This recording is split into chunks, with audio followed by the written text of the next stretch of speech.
Welcome back, everyone, to the Black Cat News Desk, here live from, the Dark Reading News Desk, live from Black Hat 2023. I'm Becky Bracken. I'm an editor with Dark Reading, and I am here to welcome for our next conversations Kate LaRue Esprit and Kat Self with MITRE. They're here to present their research with the most excellent title, Dark Knight, Adversary Emulation Demonstration for Attack Evaluations. Ladies, thank you so much for being here. Thanks for having us. It's a huge honor. Oh, no. Please, tell me about your research and tell me about what you guys are presenting this year. So our presentation actually happened yesterday, which is why we are very calm today. We've already, the pressure is off. Rested. But yeah, we were very blessed to have this opportunity. I'm clearly a fan of Batman, which is why our title is Batman themed. But we were just reflecting, this kind of presentation came as a result of our work on attack evaluations, which is a project at MITRE that seeks to sort of improve network defenses through adversary emulation. And so we just felt really passionate about socializing this with the community and hoping to empower them to use our strategies and methodologies to improve network defenses for their own organizations. Sure. Kat, what are those? I mean, I've heard a lot of people say, we need to think more like, what does that mean and how does that translate into actual action? I think there's two components, right? There is, we're gonna be really blunt. Please, that's what we're here for. Just FYI. There's so much great information out there, right? There's so many amazing resources, open source, there's great products, there's great vendors. They all have these brilliant, unique solutions. But what works for me? It's like a really different question. And then not just what works for me, but like, why does it work for me? Like, what is my actual problem that I'm trying to solve? And like, during our presentation, one thing that we really hit home, and Kate really, so if you watch our presentation, one of the key things that we go over is, what's a good villain for you? Like, if you're gonna emulate a villain, what does that look like? And then how do you know it's your villain that you should be emulating? And there's an entire criteria set on that before you even begin an emulation. So what are those criteria? Because I would like to know for my upcoming villain era what I need to engage. I appreciate this. Yes. Upcoming villain era. Yes. What is that? How do we define that? So first of all, as Kat spoke about, it's all about, before you even get to adversary selection and addressing the criteria, what is your end goal and objective? What insights are you hoping to glean from the emulation, right? Because it is a lot of work and it is a lot of investment and resources. So what unique perspective are you hoping to get on your own organization's infrastructure, network defending ability? What is the end objective? And that informs the adversary that you select. Once you have those objectives, then there's a couple of criteria. We have 4 things that we usually look at. Okay. The first thing is sufficiency and recency of open source reporting.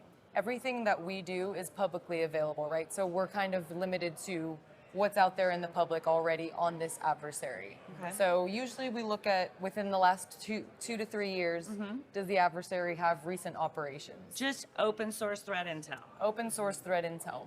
The second thing is the adversary and their TTPs relevant to your organization? Yeah, are they hitting banks or are they hitting hospitals? That Yeah, kind of thing. because that looks different from like a healthcare organization versus MSSP, right? Like it's totally different criteria. And then we move into variety of TTPs. You know, does the adversary have enough operations, you know, different techniques to inform multiple emulation plans? Because as we know, plans can change. You can have a scenario for emulation and then things happen, you know, resources get constrained. You might have to totally scrap your emulation plan and start anew. I see. So that's why it's important to have that variety. And then the fourth thing I think is my favorite question, which is, what is cool about them? Like, why do I care? Yeah, exactly. Yeah, that's really well said. So those are kind of our baseline criteria. So you all in your talk, you have a villain for us. You hand-picked a good one for us. So tell us about your villain. So I'll say my part and then turn it over to Great. Kat, because we definitely want to hear her perspective Yes. too. But our villain for this talk was Blind Eagle, also known as APT-C36. They actually are one of the only publicly known APTs based in Latin America. And that was really important. So I specialized in cyber adversaries in the region, so I kind of forced Kat, like, Here's a let's good do one. it. Well, you had a good example. What do you It wasn't a good one. It was, Kat, we need to do Latin American actor. So Blind Eagle is what we're yes, say doing yes. now. Like, Yeah, for it. so that's just a yes, right? It's like, And okay, Kat fine. was kind enough to humor me in that Oblige regard. you. But in fairness, we did, part of this talk is making this more accessible to the community. So Sure. let's do an adversary that not a lot of people are talking about, right? Because the truth about Blind Eagle, they're based in Latin America. They're not necessarily known for bleeding edge techniques, right? They're not doing crazy things in kernel mode or forging SAML tokens, anything like that. But their TTPs are highly relevant to any industry. Because So- they're not exotic.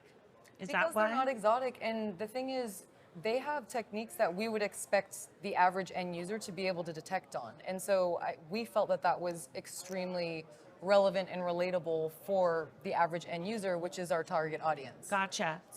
So what are your reflections on the villain? You obliged her, but then once you dug in, what made this a good prototype? So first and foremost, I'm a Mac OS and Linux person.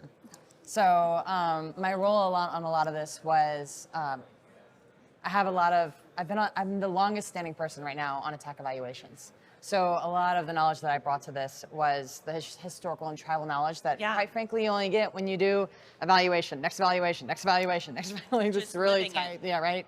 So a lot of my experience has come from the maturity. So we actually hired out a developer because, much to Kate's point, how do we make this accessible? Yeah. And so the reality was this Black Hat presentation, we took a villain, we had a month and a half to not only build out a CTI plan for them and to do the research, but also to dev it and then to get it presentation ready. And so that's what we did. And the goal of that wasn't necessarily to be like showcase, hey, look, we totally slammed down some code, yo. It was, right? It was more of like, this is like a much more approachable method. And something that Kate kind of pointed out was the one reason why this adversary's tactics are so so good to emulate is because how many devs use Stack Overflow and open source repos, right? Like we all do, right? It's like our go-to resource. Like what does Google say? And this is a group that actually like most of us, duct tape and bubble gum. Like what open source tools do I have? What can I piece together to accomplish my goal, right? Which is what we want. Like on attack evaluations, if it's open source, it's kind of game.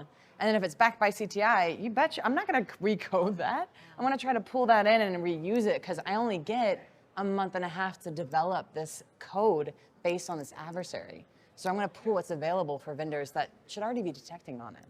If I'm doing a good job of this, what does the process look like for me? Because you all make it look easy and, running these things. But I mean, how are our practitioners who are under-resourced and under time, they don't have time, all that, how are they, is there an easy way for them, or not an easy way, but a more approachable way for them to run these things on their own? I would say the first thing to recognize is that we all feel like we're treading water. Right, like there is on this team, like one thing that we really try to hit home on was, and we debated on this for a while, like what deliverables are the ones that we go back to? Scrap the rest of the work. There's so much extra work that's done when you're trying to figure this out. Yeah. So we were like, okay, how can we like lower the pain threshold here for like what you have to do to figure out how to collaborate with another team? And the CTI deliverables were a huge part where I went over on the red dev perspective of those same CTI deliverables and how we translate those into development requirements. Because at the end of the day, a malware developer is a software developer, just minus, like switch out the malware and the software. Right. Still agile. Right. Still agile. Yeah. The same thing. So I would say just like owning the fact that it's going to be hard. Every villain is different. Removing the idea that I can emulate someone that is a fully funded nation state actor with a 40-man development or 40-person development team, and to be able to take all of that work and then pop it in a month and a half. That's power. That's not happening. That's just not happening. Like, that's just unreasonable to expect that of myself. I don't care how smart I am. And like, so changing the expectations to be successful, right? Yeah. And then creating a plan with your CTI team on what does those MVPs really look like? Because at the end of the day, if it doesn't move the industry forward and that baseline configuration that vendors deploy inside of our ranges and attack evaluations, if it doesn't move that bar up and make it harder for the adversaries to execute their tools and their tactics and their techniques, why are we doing it? 100%. Right? So we have to scope it down. And I would say that's the key. It's like, lowering the expectations, scoping down to what really matters, what you're trying to test, and then collaborating at the right time.